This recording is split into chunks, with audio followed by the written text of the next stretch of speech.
Thank you very much. We have a chance for another question apiece. Next question is Mr. Matta. Council requested in their order that they passed asking for the audit. So you didn't request the councilors to do a full audit?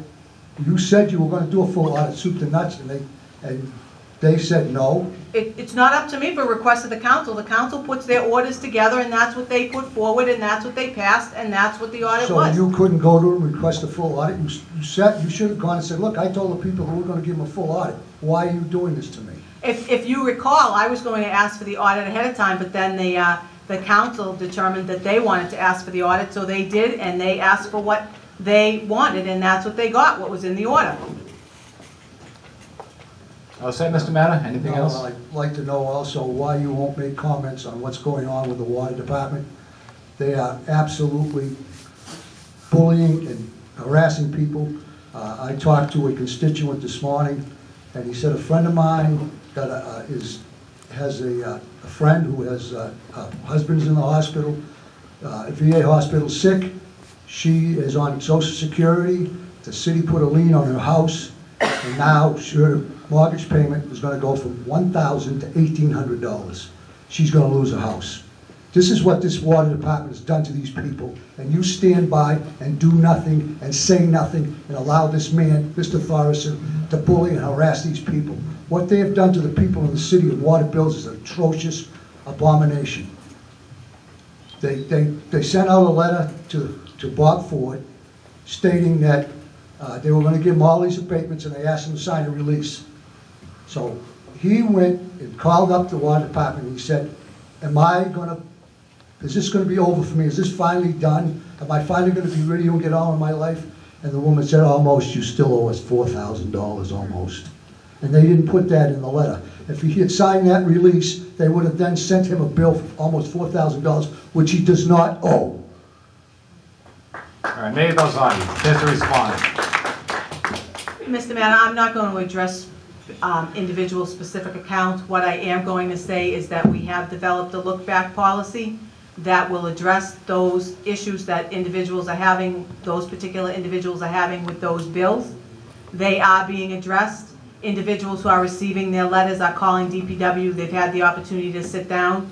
I'm not going to talk about personnel issues in a public forum, but I am going to tell you that we are working diligently to get those situations resolved for those people, and we're taking it and we're working very hard to get it accomplished.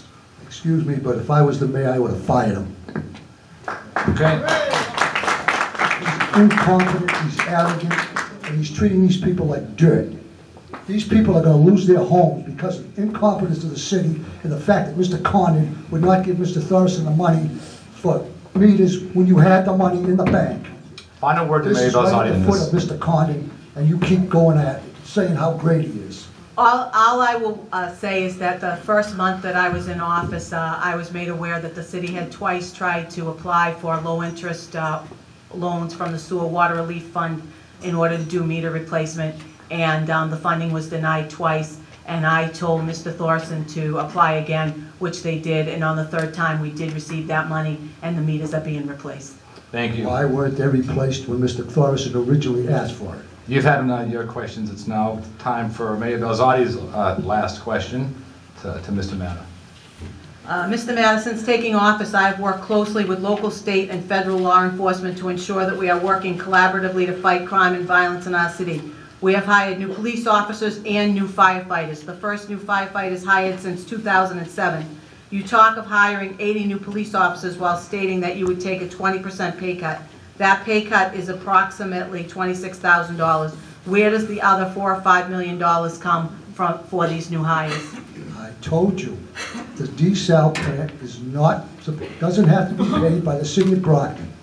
That if you look at the contract, I don't know what Mr. Mazzarella is telling you, but my attorney said that the city does not have to pay that money.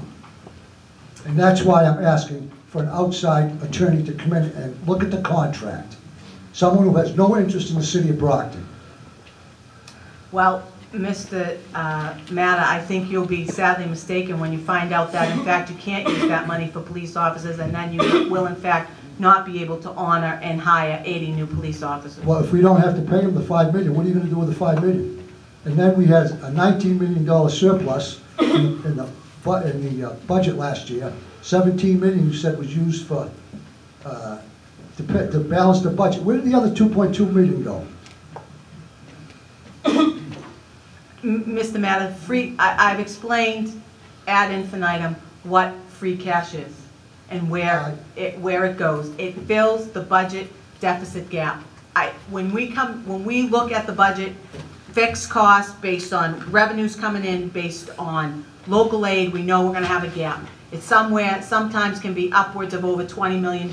We begin to close that gap. We use the health stabilization fund, we use the normal stabilization fund, and we use the free cash. And that's what we use to fill that gap. That's how we do it.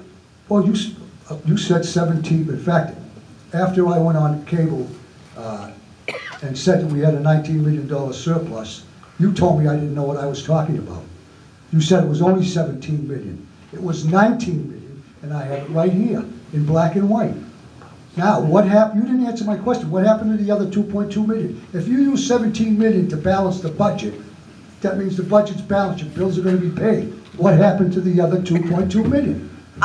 What I would have to do is find out if that 2.2 million was not, in fact, possibly retained earnings in the enterprise accounts, which then would only be able to be used for those accounts. Do you know how much money is in the Melrose interest account? Which is supposedly supposed to be used to take care of Melrose Cemetery. Do you know how much money is in the sewer and water enterprise account? I don't know the figures off the top of my head, no. But I know that those are designated for specific uses. Yeah, I know. They're designated for the uses of the Mr. Matt, I can't possibly know the number on every single account. I understand you don't, but you're the mayor. And when somebody says we don't have the money, like Mr. Condon said, you couldn't get the money, we didn't have the money at that time, I'd like to know how much money was in the enterprise account in the year 2005 when Mr. Thorson requested $6 million to buy meters. And I'd like to know how much money was in the cash and investment account when Mr. Condon refused to give him the $6 million. And you keep saying how great he is. Answer those questions. Have him answer those questions. You go back and look and see how much money was in the cash and investments account in 2005. It had to be $100 million. It's been $100 million for 10 years. You couldn't take $6 million out of that $100 million and give it to him to buy new meters, and this water disaster never would have happened. No, I couldn't, because I wasn't mayor in 2005. You were a councilor. I can't appropriate money. Councilors cannot appropriate money. It comes from the mayor and the CFO. If we had 4 full-time city councilors, they could have gone and done that job. They could have gone and said, look, how much money we got, where is it? And Mr. Condon would have had to come up with the money. He would have had to show. But these councilors are part-time. When you get part-time help, you get part-time results. I don't care how hard these councilors work. They do work hard. Final word on this to Mayor Balzotti. Mr. Matt, if you read the Acts of 1990, Chapter 324, you'll see that who has what authority to appropriate money, and it's not the mayor, and it's not the city council. It starts with the mayor, but it has to be certified as well by the chief financial officer. So unfortunately, while I was on the council at that time, I was not the mayor, so I would not have been able to appropriate that money. Thank you. That concludes that segment of this forum. Before I forget, I want to make sure I remind everybody, by the way, you've been a great audience. One of the best. Thank you so much. Perfect live, everything. Thank you so much. WXBR will be rebroadcasting this frequently on their airwaves and also be broadcast on BCA Channel 12 frequently. And we'll look for those schedules in the Enterprise, enterprisenews.com, BCA and XBR. Okay, all set? Mr. Matta, excuse me. We have closing statements now, and the order is 2 minutes apiece, and Mayor Balzotti is first. Thank you. Thank you. I'd like to start first by offering my thanks to Mr. Damish at the Enterprise, everybody at XBR and BCA for organizing this debate, and for the Council on Aging for hosting it. I'd also like to thank all the residents of the city of Brockton. It's been an honor and a privilege to serve as your mayor for the past 20 months, and I am proud of the work that we have all done together. As mayor, I have met many challenges head-on, addressed budget shortfalls, surges in street violence, extreme weather conditions such as hurricanes, floods, and record snowfall. Under my administration, we have hired new police officers and firefighters. We've had 4 coordinated law enforcement sweeps that have led to 60 arrests and the removal of drugs and weapons from our streets. Additional grants have been secured for the city, including $28.5 million, which will allow for the improvements and renovations of 8 schools. We have lowered and we have continued to maintain class size. We reestablished with the Brockton Redevelopment Authority through the Executive Director a planning component in the city which had been missing for 3 years, and we've also hired a staff planner in City Hall, and those 2 individuals working together will help us to shape the city's future. We have helped to bring about more than $140 million in proposed and completed new development projects to the city. And most recently, Brockton was once again named one of the nation's 100 best communities for young people by the America's Promise Alliance. And just last week, we received $442,000 from the state as part of Governor Patrick's Safe and Successful Youth Initiative. Serving as mayor has given me the opportunity to make a positive impact on the city I love. From commercial growth and infrastructure improvements to community outreach, my term has been marked by a spirit of collaboration, and the successes and the strides we have made have been a result of a team effort. And it is my hope that with your support on Tuesday, November 8th, that I will be able to continue the work that we have started. I thank you all, and God bless.